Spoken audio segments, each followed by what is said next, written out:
Meanwhile, the assassination of the top Iranian commander, Qasem Soleimani, has of course brought the Middle East to the brink of becoming a theatre of war again.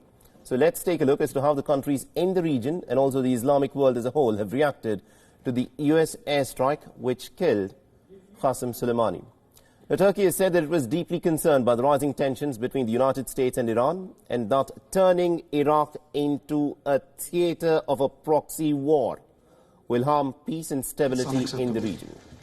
See, that's a nice way of saying it. The United Arab Emirates has also called for restraint. The United Arab Emirates Foreign Minister Anwar Gargash has said that wisdom and political solutions must prevail over confrontation and escalation. Saudi Arabia has said that Iran was responsible for terror attacks in the region, but has called for restraint to avoid the conflict from escalating further. Now, Afghanistan, which is an ally of both the United States and also that of Iran, it also shares a border with Iran, has said that it will not allow its territory to be used against any foreign nation. Now, Syria has been very vocal in its condemnation of Baghdad, of the strike that took place in Baghdad. It has said that the United States is acting pretty much like a criminal gang. Everybody is seeking to ease tensions in the area, not to increase tensions in the area. It's a pity to see the great power of the United States used to kill somebody the way gangs do it. This is why the Syrian Arab Republic condemns in strongest terms the U.S. criminal aggression which led to the martyrdom of Major General Soleimani and al-Muhandis. And also Israel's Prime Minister Benjamin Netanyahu has said that the country supports the United States in its right to self-defense. Just as Israel has the right of self-defense, the United States has exactly the same right. Qasem Soleimani is responsible for the death of American citizens and many other innocent people. He was planning more such attacks. President Trump deserves all the credit for acting swiftly, forcefully, decisively. Israel stands with the United States in its just struggle for peace, security, and self-defense. Thank you.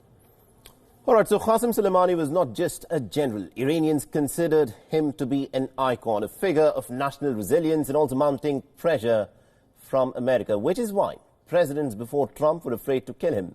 But President Trump, of course, did not hesitate. So here is the backstory of that mission that has shaken up West Asia. The death of Qasem Soleimani is a staggering blow for Iran. Tehran has lost its most powerful military asset amid an ongoing conflict between America and Iran.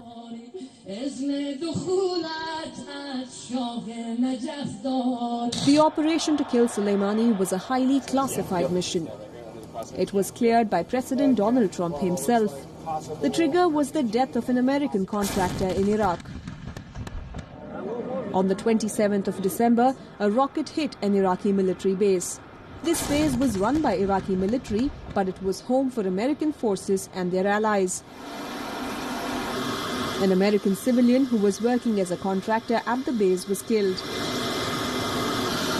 Washington saw Tehran as one of the guilty parties for this attack.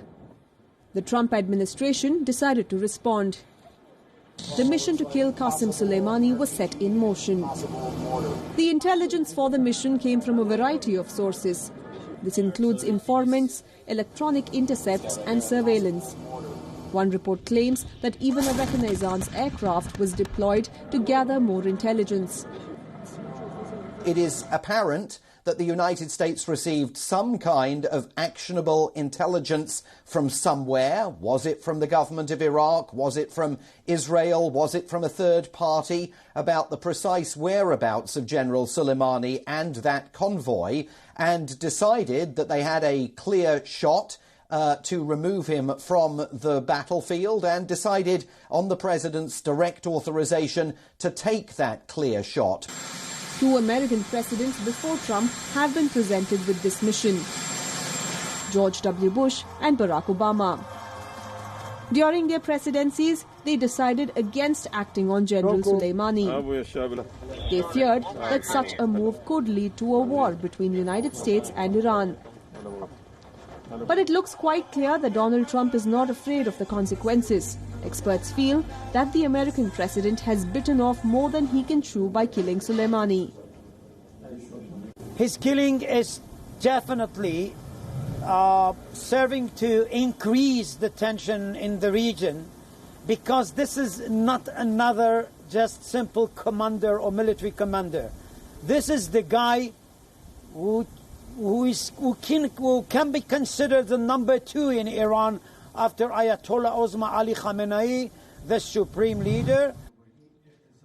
As expected, Iran has issued a fierce response. General Soleimani was the most powerful military figure in Iran. Tehran says his death is an act of war. Bureau Report, WION, World is One.